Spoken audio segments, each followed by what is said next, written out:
Iran के नौमुंतखब सदर इब्राहिम रईसी की ताजपोशी की तैयारी। आइंदा 5 अगस्त को लेंगे ओहदे का हलफ। हसन रूहानी की लेंगे जगह। गुज़िश्ता 18 जून को हुए सदारती इंतखाबात में हासिल की थी बड़ी कामयाबी।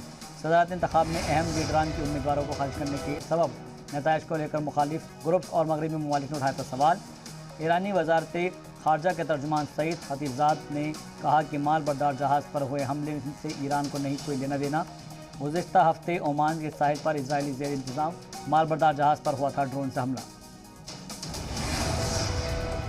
इजरायली वज़ीर आज़म नफ्ताली बेनेट ने ईरानी दावे को किया मुस्तरद। कहा, इजराइल के पास इसके वाज़ेह सबूत हैं कि माल बरदार जहाज़ पर ईरान ने ही किया है हमला। हमले को बताया बुज़दिलाना कार्रवाई। कहा, जिम्मेदारी से भाग रहा है ईरान।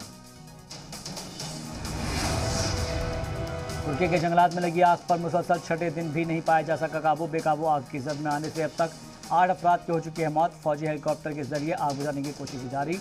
गहरे और स्याह धुएं के सबब साहिली शहर मनमरिस और मनमगात की फिजाओं में छाए हुए हैं गहरे और स्याह बादल। जंगलात में लगी आग की जद में आए मुतासरा इलाकों के लोगों को निकालने में जुटा हुआ है इमदादी अमला।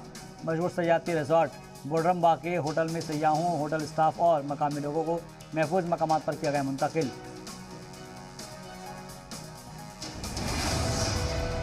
माशी बहरान के बाद फिरका वाराना तशद्दुद की गिरफ्त में आया लेबनान। गुज़िश्ता दिनों जनूबी बैरूत के खालदे में ताज़ियती जलसे के दौरान हुए हमले में 3 अफराद हुए जाँ बहक। एनी शाहिदीन के मुताबिक हमले में कई अफराद हुए जख्मी। इससे कबल सनीचर को फायरिंग में हिजबुल्लाह के एक कारकुन का हुआ था कत्ल।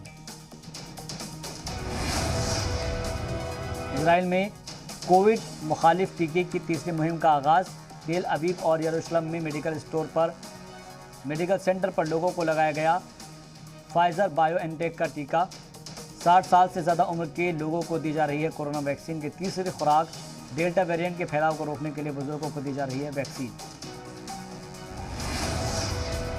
कोरोना की रोकथाम को लेकर मलेशिया में हुकूमत के तय बढ़ती जा रही है लोगों में नाराज़गी। राजधानी कुआलालंपुर में दर्जनों अफराद ने किया हुकूमत के खिलाफ पुरजोर एहतजाज। हाथों में स्याह झंडा लिए मुजाहिरीन ने किया मार्च। हुकूमत मुखालिफ नारे लगा रहे हैं मुजाहिरीन। वज़ीर आज़म मोहुद्दीन यासीन से इस्तीफे का किया मुतालबा।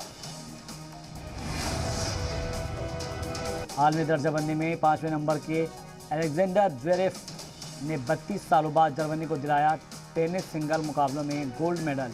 महज 79 मिनट में रूस के काशनोव को दी 6-3, 6-1 से शिकस्त।